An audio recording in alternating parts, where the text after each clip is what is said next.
What's going on YouTube? This is Katina with Elegance by Cat. How are you guys doing this evening?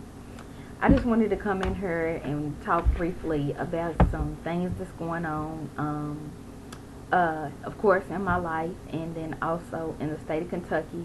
For you guys out there who are not in Kentucky, I just wanted to give you a little updated information of what's going on, and then this is also helpful for people who don't know what's going on in Kentucky. But anyway, so a couple of weeks ago, I log on to my email, and I get this horrendous letter from the Commonwealth of Kentucky Cabinet for Family and Children. To make a long story short, I'll tell you this. For you all who don't know, I am a child care professional. So to go back to what I was saying, I get this email, this massive email, a letter stating that starting on April the 1st, 2013, they will be making cuts to the child care assistance program. And for you who don't know what the child care assistance program is, basically it's a subsidy program to help working parents with their daycare expenses. So I read this letter and I'm just appalled. I'm just thrown, because I'm just absolutely not even thinking it's true. And so I call one of my girlfriends, and I'm telling her, and she's freaking out, and we talking on the phone about it, and we both saying how we feel about it, and I'm reading the letter verbatim to her what it's saying, and we just going through it, because basically what's going to happen is on April 1st is they're no longer taking any new daycare contracts for providers to enroll children into the daycare centers or in-home child care, or whatever you have, whatever type of care you're providing for the state of Kentucky's subsidy program. So also along with that, they're cutting the poverty level down to $18,310 for income for a family of 3. So basically, that's going to go in effect on July the 1st. So basically, this is just like turmoil. I mean, I just don't understand how this is going to work, because there's going to be a lot of people that are going to have to either stop working and rely on welfare, food stamps, and nothing is wrong with that. I understand, because I've been a food stamp recipient. I've never been on welfare, but I've been a food stamp recipient, and everybody needs help from time to time, so nothing is wrong with that. But the whole thing that I'm trying to say is that these working parents that have to work to provide for their families are basically going to have to either stop working, or either they're going to have their babies watching babies. Little Susie's going to be 5 years old watching little Teddy that's 2 months old, and then you'll be reported to CPS, which is the Child Protective Services. So I'm suspecting that when this goes into effect, that the CPS rate for the state of Kentucky will go through the roof. Also, today on a local channel that we have, they had a council meeting, and with some people from the Cabinet of Family Health Services and for Children. They were there, and they were speaking on the behalf of the daycare centers, what they thought that would be beneficial for the program. Then they had the head lady who's over the whole department, who had to make the decision, and you could tell that she just really didn't want to be there. She was just, she was saying that, it was a tough decision for her to make, and, their budget is just through the roof, because we had a lady here, I'm not going to say what daycare center it was, but she actually went into having children that were not enrolled on her roster, and also becoming of this, what happened was there was a fatal van accident with I think it was 13 or 14 children on there that were not buckled in seatbelts, and one of the passengers, which was one of her workers, she passed away from the vehicle accident. So this opened up a whole book. So this lady's been investigating in the state of Kentucky for stealing over $300,000 plus. I mean, it's just making, one bad apple spoils it for everybody. So basically, they did mention that in this meeting as well. And then there was a provider from a well-known daycare center in the city of Louisville, and she really, really poured her heart out to them. I mean, she really, really dug in deep, and it was, it's really heartfelt and sad because, it's just not going to make any sense, once these changes take effect on how it's going to affect the state of Kentucky. It's not just in Louisville or Jefferson County per se, but it's just the state of Kentucky. So this is going all across Kentucky. So, I just really don't know what to say right now. I don't know what's going to happen. All I can do at this point is stay prayed up, and I network with my good girlfriend. We talk every day, and one of my other friends, we talk every day, and we try to keep each other up on what's going on. And when today I was, doing some things around the house, and I got this call, and it was like, you need to turn this on. And it was just devastating and very sad that, this thing is getting ready to take effect as of April the 1st. And I just wanted to come in here and just share the information with, everybody who does not know about this in the state of Kentucky. And then also for you to be aware for the child care providers and professionals in other states. I don't know what's going to happen, if this is going to dwindle down to other states or, spread across the United States. I don't know where this cut came from. I'm not thinking it came from President Obama. I don't think so. But, I mean, as far as the budget being cut into, but it's just, it's just sad and unfortunate that, they always say no child left behind, and, there's going to be many of families left behind. The numbers was crazy as far as when they do start the cuts on April 1st. They said it was going to start with 4,000 families per month that was going to be without child care. And then when they start the poverty level, when they change the income guidelines for you to be eligible for the people who already have assistance, it's not going to affect them, but the people who already have assistance is okay. But when they go back to recertify for their child care program, then it's going to affect them if they're making too much money. So they were saying that total would be probably 14,000.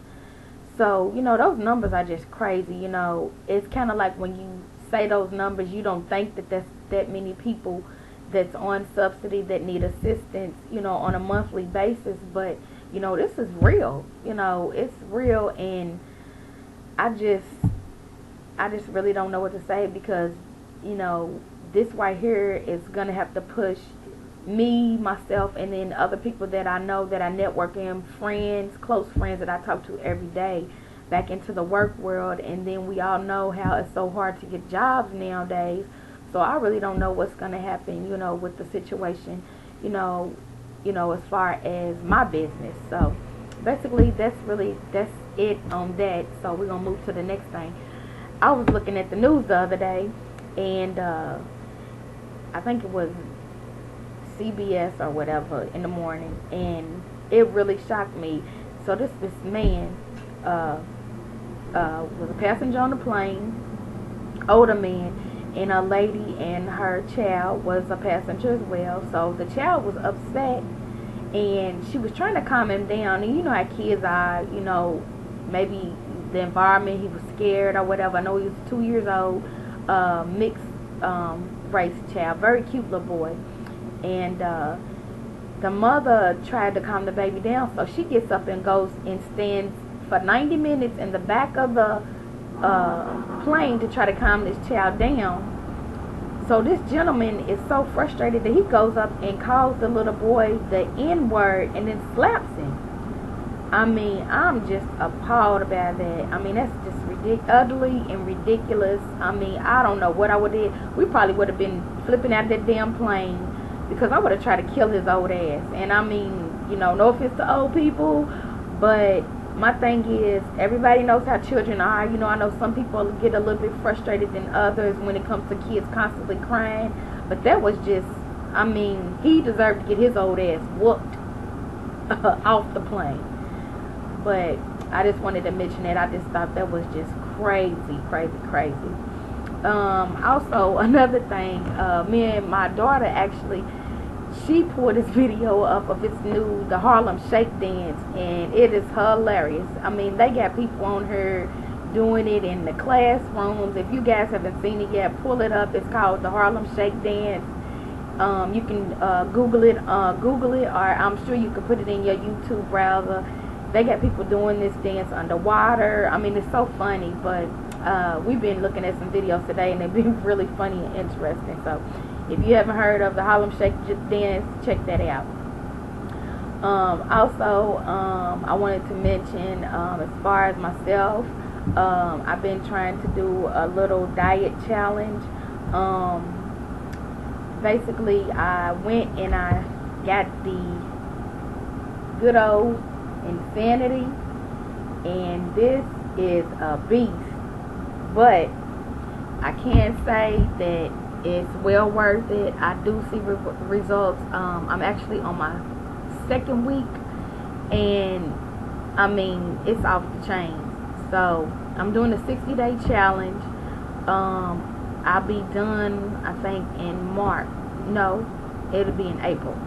So I'm gonna come back in here and, you know, kind of update you guys on what's going on with that. But I'm really digging this. I mean, the workout is hard. It is intense. It's intense cardio. It's actually a conditioning program. And I mean, from the results that I've seen on the Beachbody website, and then also I did some research and started Googling people from the results, the before and after, and it was amazing. So I mean, I've just been doing it for 2 weeks, and I can already tell a difference. Before I started the Insanity Challenge, I actually was changing my eating habits totally.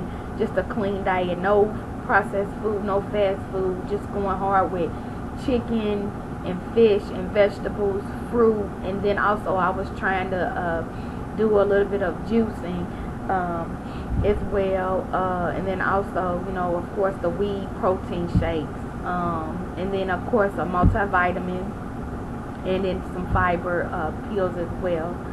So basically, that's really it with that. Like I said, I'm doing the Insanity 60-day challenge. I can't wait till I'm done, because the first round, I know I can already feel a difference, and I'm only in for 2 weeks. So I know my second round, hopefully I'll be tight in certain areas that I'm trying to accomplish, you know, within myself, to make myself I'm not doing it for anybody but me. But I just, you know, I was just to a point where I was just like, I have to do something, because I'm just so uncomfortable. I just can't sleep. I was waking up with headaches every other day. I know my blood pressure was high. Now I'm actually down 16, almost 17 pounds. Of course, we all fall off, because I do have my times when I won't. You know, I'm the type of person, I was the type of person that I had to have coffee every morning. I wasn't eating right, 5 to 6 small meals a day, snacks in between. I was just eating, not even breakfast. Like at lunchtime, I would be ready to devour something, because I did not have my metabolism moving. And now I have experienced eating 5 to 6 times a day, small meals, snacks in between, healthy snacks like I love green apples and natural peanut butter. I mean, that's a really good healthy snack. You know, just things like that. I mean, it amazes you when you start to do a clean, fresh cut diet, how your body feels. Like I said, I was waking up with headaches almost every day. You know, and it was starting to scare me, because I'm like, you know, I know people who've died, you know, people who died from brain aneurysms, you know, and that stuff like that is just so scary when you know that, you know, you're this close to, you know, something like that, you know, going through your mind happening, or just even having high blood pressure. And I think that's probably where mine was coming from. I've never been diagnosed with high blood pressure, but, you know, you can always tell, you know, like if you get sick and go to the hospital several times a year, and they say your blood pressure is high, you know, you pretty much already know that's becoming an issue. So right now I'm doing a 60-day challenge. I'm so pumped. I mean, I feel good. I usually try to do my exercises at nighttime before I go to bed, or either in the morning when I wake up real early. So that's what's going on with that. So I'll come back in here and do some updates on that as well, and show you guys my body transitions and some photos. That's it on that. And then next I wanted to just talk about my hair a little bit. Of course, I know y'all seen me in here a couple times with wigs on, my hair straightened or whatever. So you know, kind of trying to do a twist out, and I really like this style. I twisted it day before yesterday, and I wore it like in the 2 strands for like 2 days. It's real. It's growing. I trimmed it maybe last month, and sometimes I just think my hair is at a standstill where it just won't grow any further. But I'm really liking the 2-strand twist. It's not a full like I've done the shake thing, and of course did the thing where you try to emulsify your scalp to kind of give it volume. But I really love this style. I've been using my favorite, my hair loves Shea Moisture, the hibiscus line. I'm using the curling souffle, and then the I think it's curling gel or something like that, and then the sheen and moisture spray.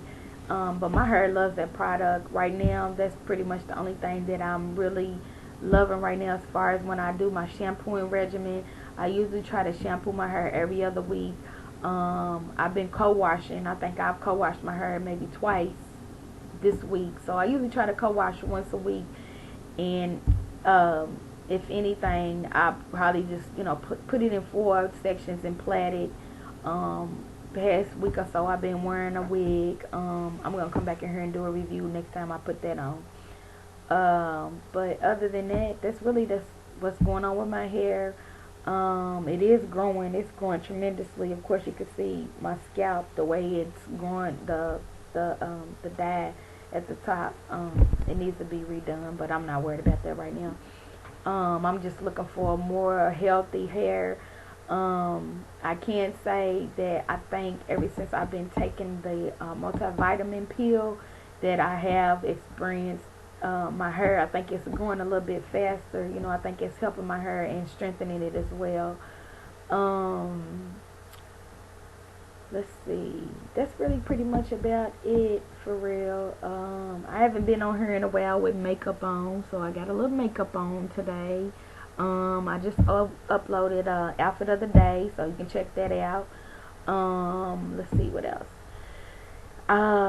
What else is going on in the world? Oh yeah, minimum wage. Minimum wage is going up to $9. If you all did not know that, I think President Obama has signed the bill or whatever, so that's getting ready to take effect hopefully soon. But that goes back to the issue with subsidy. If you're making so much money, you're working at McDonald's or whatever, and you making $9 an hour, that's a lot of cuts. It's gonna be hard out here. So y'all, we just have to stay prayed up every day. Me and my kids, we pray every night before they go to sleep. We've started a prayer circle. Even with my childcare business, me and the kids pray. So you just gotta stay prayed up about everything. Without God, we are nothing, and Jesus is it. I mean, if you ain't following Him, please do, because He's the only person that's gonna give you strength to wake up. The only spiritual connection that's gonna get you through is with Jesus Christ. So please incorporate a prayer in your day every day, even if it's a second or two. Just pray to Him, and before you end it say in Jesus' name, amen. And I'm telling you, it will get you through. I'm not the most religious person. I know I love the Lord. I know I accepted Christ as my Lord and Savior. But, you know, it's just times are getting hard, and we just need to call his name to get us through each and every day. So that's enough of that, because I can feel myself getting a little emotional. But also, I wanted to mention Black History Month. It is Black History Month, and we are paying homage to all the Black history icons, ancestors, people who have created things, as of the traffic light, the telephone. It's just so much stuff that we have done as Black people, and we should be honored, you know, because we deserve it, because we've been through so much, you know, during slavery times, and you know, so yeah. So I just wanted to say, you know, something about Black history before the month is over, because February has flown by. January went by fast, but February is gone. So as of next week, it's pretty much over. But yeah. So just do your Black history. Do some research on, you know, you can do Martin Luther King. Just do some research on somebody who is Black that you can learn something about. Even the President Barack Obama, just do some history on him, or just somebody that you know, Harriet Tubman, Coretta Scott King, Rosa Parks, Alexander Graham Bell. There's so many people out there just to do some research on. But I just wanted to mention that. I think that's pretty much it. I'm just glad to be here. I'm thankful that I'm able to come in here and do this video. I know I don't have that many subscribers, but I just really enjoy coming in here talking. You know, this is sometimes the way I feel that that I can vent a little bit. You know, I'm talking to people that I don't know. Some of y'all that are my subscribers, I do know, but I just, you know, I just feel good, and I'm thankful to come in here and be able to, you know, talk about certain things, or you know, things that I like, or you know, what's going on in the world. That's pretty much it. I'm gonna go ahead and wrap it up. I know I've been blabbing. I know at least maybe almost 30 minutes. I'm gonna go ahead and wrap it up, and I hope everybody's having a blessed night. Like I said, everybody stay prayed up. That's all we can do right now, because times are getting harder and harder each and every day. Just tell someone that you love them, hug them, and just, you know, put the grudges, anything that's, you know, holding you back, put it behind you, because it's not even worth it. Life is far too short, and it's far too grand to even have any animosity. I don't know, things happen, you know, but sometimes we have to be the bigger person and just put it behind us. Just stay positive, surround yourself with positive people, stay prayed up, and that's all you can do. And I know if you do those things right there, you will have a better day, and also it will incorporate a better lifestyle for you. And I hope everything that I said, you know, if anything that I said, I hope it touches somebody out there. I don't know if it will, but I hope so. And everybody have a blessed night, and be safe, and that's all I have to say. And this is Katina with Elegance Backhead. Thank you for listening to me. I know I've been talking for a long time, and you guys have a blessed night. Thanks, and bye.